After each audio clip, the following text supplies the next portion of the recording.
Мама закончила с отличием медицинский техникум, получала сталинскую стипендию, и ее планировали направить в Андижанский мединститут, предложили ей изменить национальность в паспорте, записаться узбечкой. И если бы она согласилась стать узбечкой, то и она бы, естественно, получила бы место в Андижанском медицинском институте. Мама отказалась, и поэтому врачом она не стала, осталась фельдшером. У нее была очень легкая рука, ее безумно любили пациенты, потому что она любила их и делала все для них. Я была еще подростком, мне было 11-12 лет, и меня стала интересовать медицина. Я стала вскрывать там умерших голубей, лягушек, приносить домой на балкон.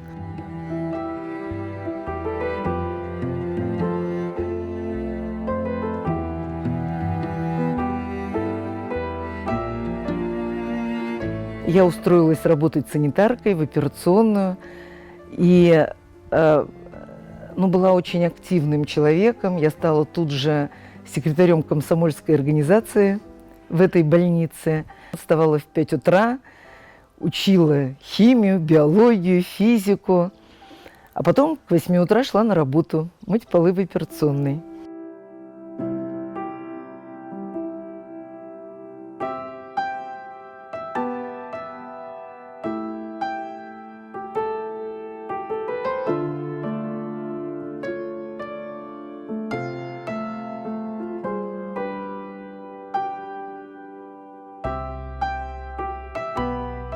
За эти годы я поняла, что идти в большую хирургию женщине очень сложно. И на 4-м курсе я пошла на кружок глазной. Совершенно случайно я попала в офтальмологическую операционную. Все было ужасно непривычно. Мелкие инструменты. Да, я не ощущала на руках иглы, нитки, которыми шьют глаза.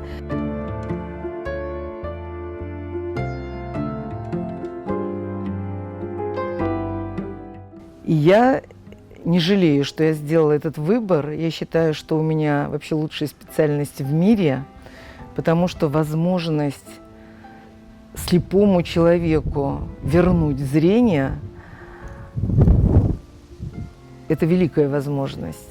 Это великая возможность. Я это делала уже сотни раз, но с каждым больным ты переживаешь все это заново. Я обожаю свою специальность, я люблю своих людей, пациентов, и я считаю себя счастливым человеком.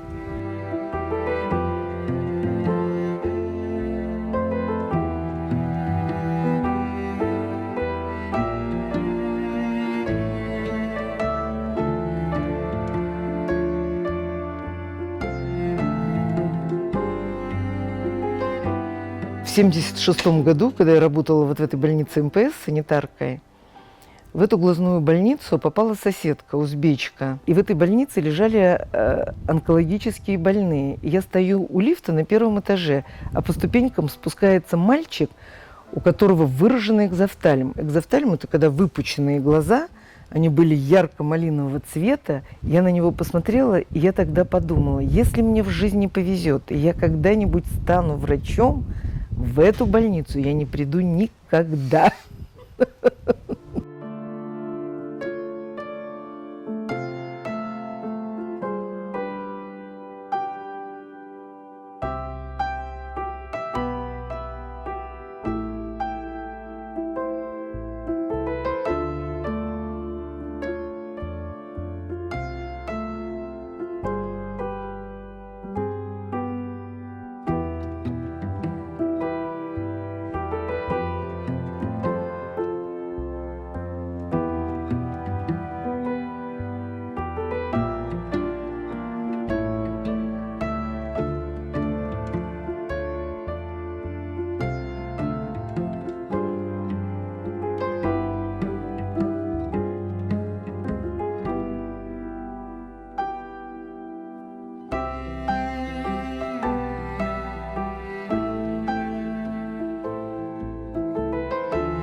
Я ведь и администратор, да, безусловно, очень много административной работы, клиника очень большая.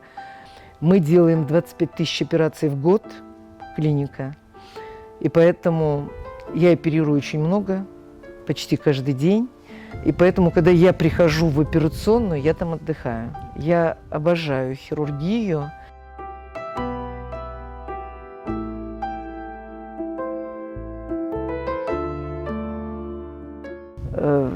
Мечта, наверное, жить в Крыму. Но моя судьба сложилась, видите, в Москве. Я живу 45 лет, прожила в Москве, и профессиональная моя карьера сложилась в Москве. Но я надеюсь, что я приеду в Крым. Во всяком случае, видите, я построила дом и делаю все. Стараюсь помогать офтальмологам Крыма. Для меня очень важно, что я могу что-то сделать для Крыма.